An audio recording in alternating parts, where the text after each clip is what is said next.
What's up guys, Miles from Milestones Movement, here to go over the 3D supine breathing corrective exercise to really start to cue in diaphragmatic, or in general, I don't like the term belly breathing, but I like the term three-dimensional kind of trunk breathing.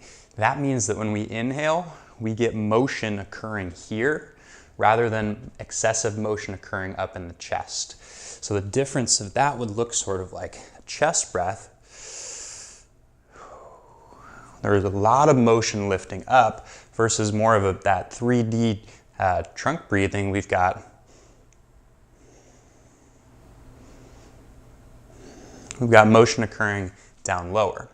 Okay, so in order to cue this in, we're gonna start on your back. So you've got some nice feedback of the ground, really safe environment. We're also gonna add in a band here. I like to use the 4-inch floss bands from Rock Tape because they give you a lot of surface area to work with. If you don't have one of those, you can just find any sort of resistance band. Okay, and give yourself a little cue. So now I've got something pushing into me from all directions, and I'm gonna work to breathe out into that. Okay, we're gonna use our noses here, some nasal breathing, in and out. Smaller pathway in the nose means more resistance, can help to get the diaphragm to engage a little more in our breath, versus the mouth breath, right? We don't get that same resistance, the diaphragm might not get as involved. So I'm laying on my back here, my knees are bent, and I'm just gonna take some deep breaths in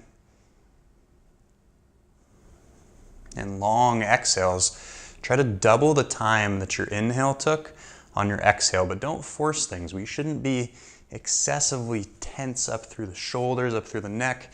If you have trouble getting your head down here, just put a pillow underneath your head.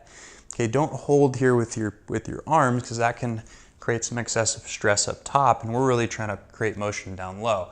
So just pop a pillow under your head and work on your breathing here. We want to get that pressure to build on all sides. The last cue I'm going to leave you with here is fill up. Like if you're filling up a wine glass or a glass of water, you've got your cylinder there at the bottom, that liquid is gonna hit and it's gonna fill up to the top.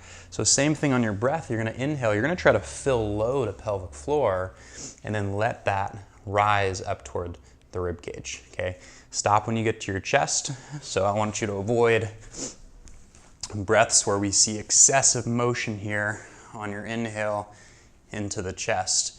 You can even place a hand here on your chest to make sure that doesn't happen, and a hand on your belly so that you can see which one is moving, okay? So give that one a go.